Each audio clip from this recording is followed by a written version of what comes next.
It's the time of the season for Cigar City Radio, episode 63.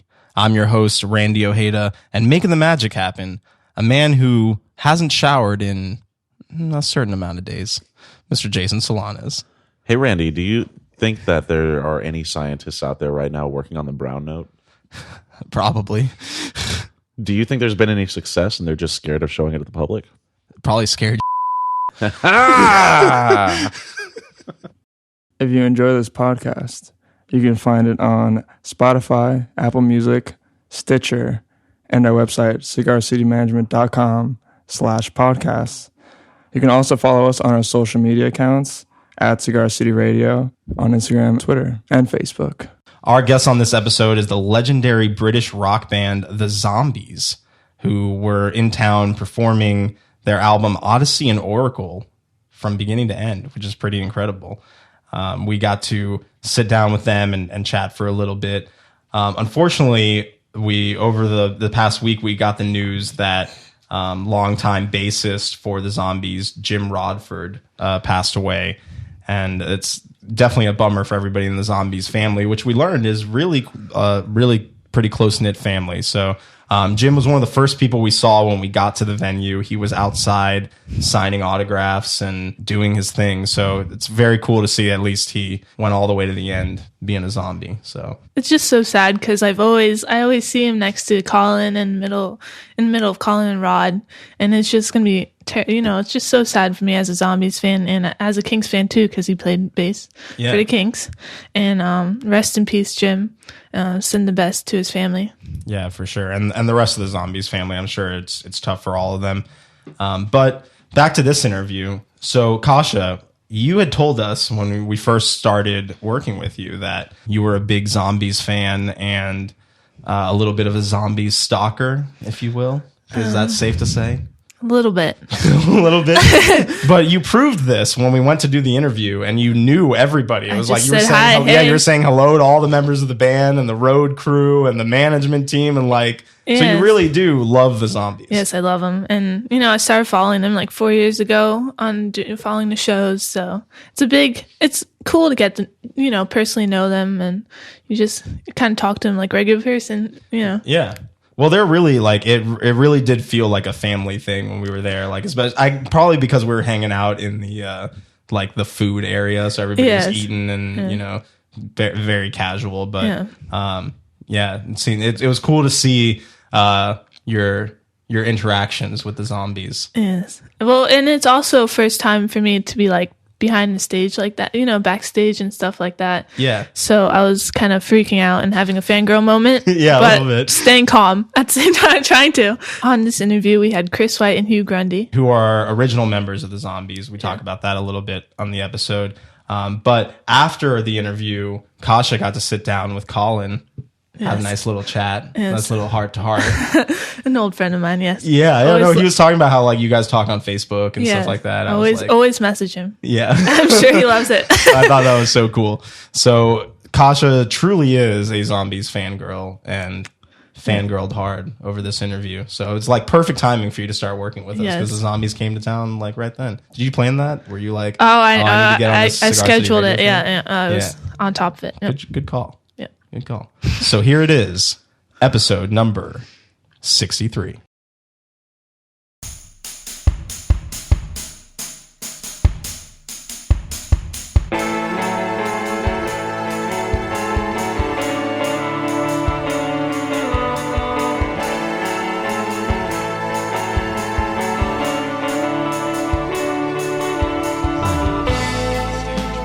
Before they do, we are sitting with Chris. The original members of the Zombies. That's correct. That's correct. Mm. And we're going to talk a little bit about what they've been up to for the last, 50 years? Is it that long? How long have you got?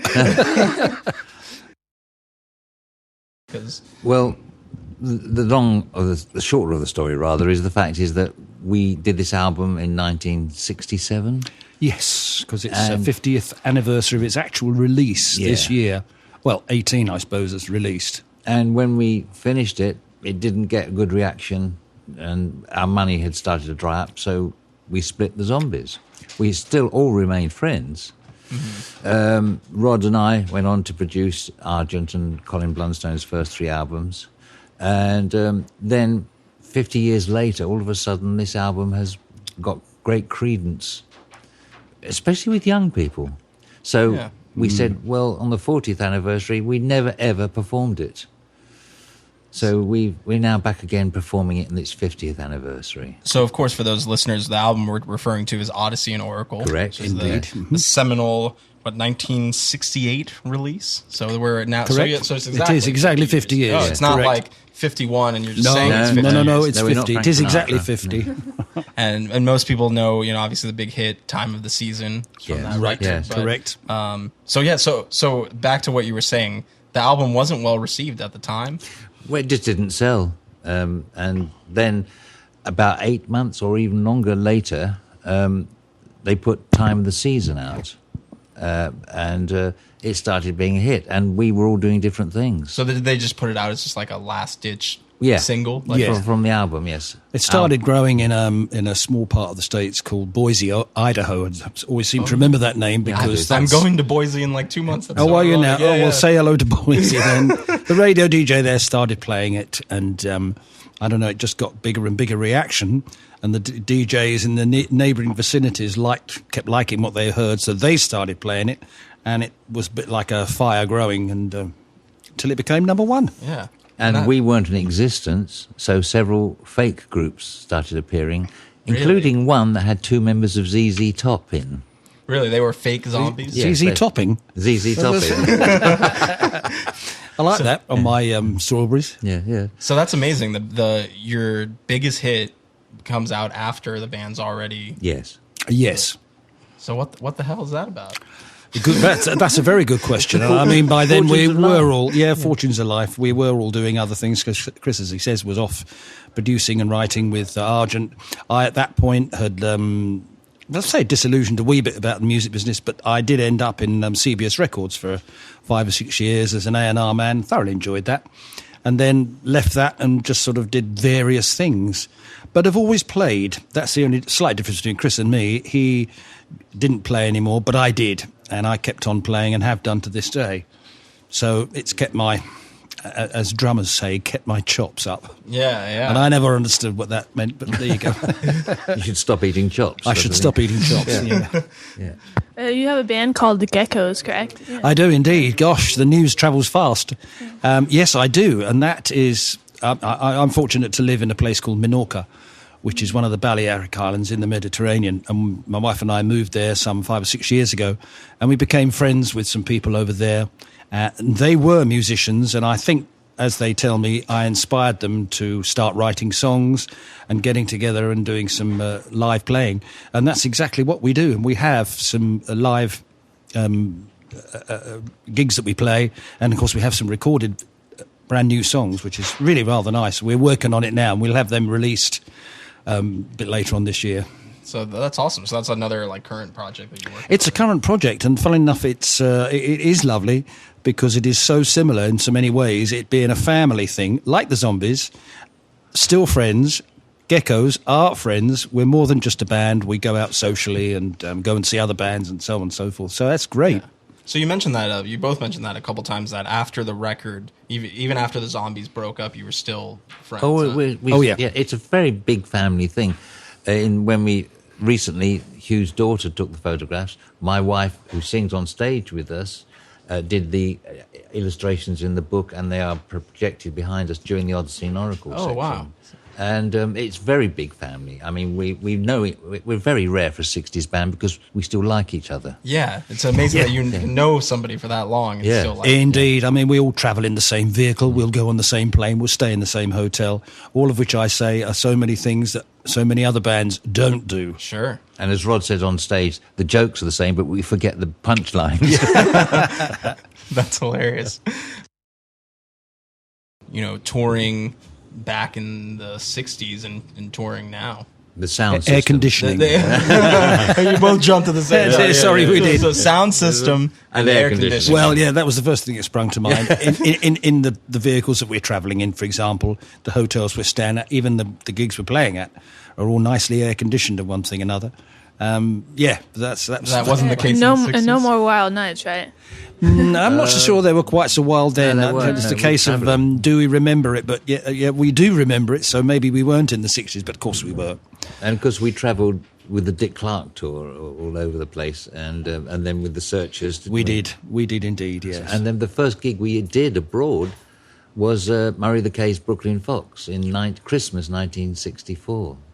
Wow. So that was, and we of course met all our heroes, like Chuck Jackson, the Shangri-Las, the Shirelles, Dionne Warwick. We toured with we had a great time in the 60s. We certainly did. It sounds like everybody was having a great time in the 60s. So some people turned up at one of our shows a while ago. I don't think it was this tour, but it was the tour in winter of last year. And they came up to us, because Chris and I do the meet and greets, and we'll be doing that very shortly. Yeah. And one lady come up to us and she said, last time I saw you was at the Brooklyn Fox Theatre back in 64. And we've gone completely silent because of the... Because we were doing 6 shows a day. we were... Wow. And for over Christmas and New Year. Yeah. Great to get your togetherness together, if you see what I mean. Yeah. Get your chops in. Get the chops together. Yeah, exactly. Yeah, I was never more honoured when the band that were backing all the rest of the singers, like Chris just mentioned, all those wonderful people. And the drummer caught me one side and he said, man, I love your bass drum work. And I turned to him and said, I got it all from you. That's wild. And it's interesting too, because like you said, now I feel like there's almost a resurgence of the Zombies music with our generation and people our age, and a lot of bands that we also run a management company, so we manage a bunch of mostly like psychedelic rock, like indie rock bands, and they're all heavily influenced by the work that you guys were doing in the 60s. In fact, last night we had a 13-year-old girl whose great uncle introduced her to Odyssey and Oracle, and she actually worships the Zombies. When we had lots of not even teenagers, they're young kids getting into it, which is very, very pleasing. Very after pleasing. 50 years. Yeah. To see them in the audience there when we're playing away, thoroughly enjoying ourselves, as we do. And you just take a look in the audience, and it's a whole range of people. And even the younger ones, the 20-year-olds, plus or minus, are singing away to all the words, which is, I think that's marvellous. Yeah, that's amazing. I know Kasha here is our resident Zombies expert, so Yes, I am. she's part of that group. Sure, and the Gecko's are expert And too. the Gecko's expert, yeah. Of course, expert at everything. So how did you get into the Zombies? I was always a weird kid, so Okay, that's good. That's a good no, I explanation. always listened to Elvis. Yeah, I was listening to Elvis by the age of 10, and then gradually the Beatles, and then anything British, the Zombies, the Kinks, Small Faces. So it just came natural to me because I just had that I like that stuff, We had the same musical taste as we did. Yeah. At the same period. Yeah, I even as a kid watched old movies, so I was always like something. I was always off. I was Yeah. always. But that's cool, and it's cool that the way the music industry is now, while it's it's not as great for the wallet or the money, yeah. people can still be rediscovered and songs can come back to life because they got added to this cool Spotify playlist, or somebody online is like, hey, remember this B-side or whatever, you can really go back and find it. The nice thing about the Zombies is that Colin and Rod have got the touring band, so it's all new creative stuff. So it's doing their new energy there and paying tribute to the Odyssey and Oracle, which it's a nice combination of new and the old. That's exactly what I was going to say, that the fact that they have been touring for the last 10 years or more in the States, perhaps doing the smaller places and staying in the smaller hotels, but they've been, as we would say, flogging around the circuit and hard. raising the profile of the Zombies and Odyssey and Oracle all the time. And that, of course, benefits us. And then Chris and I come along and we play Odyssey and Oracle, and that benefits them. So it's a whole sort of circle of interest, if you know what I mean. Yeah. Are fans really excited that the two of you are on this tour? Very much so. Or are they coming and saying like, no, we just want to hear you? No, not at all. In fact, they come in and say, we want to hear the old stuff. Yeah. I mean, they probably want to hear both. Yeah, they do. They do. Yeah, You're quite because right. They there's want to hear great, both. cross fertilization with the whole thing. You know. And that's why, like, you guys are doing 2 sets tonight, right? Yeah, we just do the second. We do Odyssey and Oracle exactly as it was recorded. Oh, right on. So we have Darian Sahanaja from Brian Wilson Band, Yeah. who probably knows it better than we do. and my wife sings on stage, and Jim, the bass player, is also doing backup, and then everybody gets involved in some time of it. Yeah. So we just do it as we recorded it from beginning to end. And that's really cool. And now I saw Brian Wilson. It must have been maybe a year or 2 ago. It's funny that you mentioned him doing the Pet Sounds Yes. album in its entirety. And one thing I thought was interesting that he did was he didn't sing all of the like crazy high-pitched Brian parts. You know, they kind of changed it up a little bit, or they had other singers come in and sing Yes. some of the parts. Right. Are you guys doing something similar where Nope. you're It's doing us, it you're just doing it us. exactly Same like the key, record? everything. Totally us. As I mean, we did it. there's added vocals because a lot of at the time of recording Odyssey, there was a lot of, quite a bit of vocal overdubbing going on, Sure. and some instruments that were put on later on because of the benefit of multi-track. Well, say multi-tracking. It wasn't multi-track yet. It was 8-track. 8-track. No, it yeah. wasn't even 8-track. Well, it was 4-track bounce too. We inherited the Beatles. We came into the studio after the Beatles were coming out doing Sgt. Pepper, Abbey Road. Yeah. And they'd got them on 4-track, and then they bounced those 4 tracks down to 2 and another 4-track. So that was the multi-track thing. Yeah, was yeah. the technique, yeah. So, Yeah. so for the younger listeners here who are used to making music on their laptops, think well. about that for a second. Yeah, That you- exactly. You only had 4 tracks. Yeah, so yeah, that's if you right. wanted to add more than that, you would have to bounce one of the channels. Yeah, in That's fact, right. you usually ended up with bass, drums, and guitar on 1 track. Yeah. And once that was done, Yeah. you couldn't change it. No, Once it couldn't was change it. bounced, you couldn't change that at all after that. Yeah, and we're tape. talking tape too. Tape, oh, yeah. This isn't digital. Oh, yeah. This This isn't is not computer, digital. No, no, no. You know. Yeah. So that's such an insane way to make a record. For But me it's- now, it's thinking about sure. it. now, It's a yeah. refreshing way because we rehearsed a lot before we went in the studio because we only had £1,000 to do the whole album in Abbey Road, and so we rehearsed a lot. And then when we went in, we'd suddenly have Rod have an idea of a keyboard, an extra keyboard part, and because we found the Mellotron in there, John Lennon had left it. Oh, nice. So An original Mellotron. Yeah, yeah. The one that always breaks down. Yeah. So okay, so £1,000 in 1967 67. got you what? 2 days in Abbey Road, 3 days. In No, Abbey no, Road? no. We did 3-hour sessions. We used to do two songs in 3 hours, What? and then the next day we'd go back and add the little bits to it, you know. Wow. But you did 3-hour sessions because it was very strict, Abbey Road. Very Yeah, strict. yeah. U- No, that's what it union was. rules. Oh, yeah, union yeah. rules. In fact, in one track we were doing the vocals. I think it was it was Changes, wasn't it? I think it might have been Changes, And you're right. basically we're just having and it was nearly 1 o'clock when everything stopped, and we're doing the chorus, so we're adding chorus to it, and then the door opened, even though the red light was on, and workmen came in to move the piano while we were singing it. We had to use that. What? Yeah. And you used that tape? Yes. Yeah, well, we had only So had that they much so money, yeah. they say you can hear it on the track, but I'm not I quite haven't so heard sure it, about yeah. that. I'm sure there's some discerning listener right now is tweeting about how Yeah. he Yeah. knows that he can definitely hear Yeah. that. Yeah. But that's incredible. So I can't even imagine like having to, our artists complain about, we only have 3 days in the studio. So I couldn't imagine 3-hour blocks hours. in Abbey Road. Yeah. So yeah, you definitely have to be Yeah. tight. ready. Very well rehearsed, yeah. You're not used to as much like shows because the other zombies are like really rehearsed. Like, is that weird coming back from like No, funny enough, no. When we're on stage, it feels like we're still teenagers. Yeah. Except when we try and go off stage down Yeah. the stairs, and our eyesight's not so good. But No.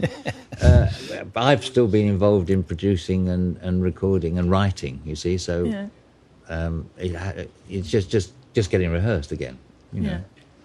We first did this around when the idea was first mooted, and we all got together around Rod's piano in his house one time. This is long before we actually did it live, and He wanted to see if we could still play. he wanted to see, if so much as players as they could sing the various parts. Well, it just fell straight into place, and it was like it had, the years just fell away, and it was at that point we all went, I think we can do this. I really think we can do it. Yeah. Pull off. Yeah, indeed, it's like indeed. Going back into time, I guess. Yes, yes. So, so I know we only got a little bit more time, but anything else you want to tell us about anything coming on in the future? We got the Geckos to be excited about. We have the Geckos to be excited about, and I'll be getting back to that when I get back to Menorca next week. And there is quite a lot in the pipeline. I don't know how much I can say about a musical. Yeah, you can say, yeah. what? Actually, Rod and I used to share a flat, and the other flatmate was Terry Quirk, who did the cover of Odyssey and Oracle, and he's known us all the time. And we've written a musical about the creation of Odyssey and Oracle, and that's in the pipeline at the moment. So That sounds awesome. Watch this space. Yeah, definitely watch the space. Stay tuned. Stay tuned. As our president would tweet, stay tuned. Stay tuned. All right, well, thank you so much. I know you got to get to some meet and greet fans. yes. So, Okay. final thoughts, Kasha? Oh no. That's Thank you it. very much for your It's time. a pleasure. Nice to see you both. Yeah, Thanks very much. You guys have It's a quite nice just two of us doing it because we can really talk and interact and have fun. And we didn't Thanks swear very about much. the others either. No, yeah. We'll try to keep that all the bad things you said about edit everybody that. else. Yeah, Yeah, we'll alright. edit that Edit that out. out, yeah. For sure. Thank you very much. Thank you. Cheers.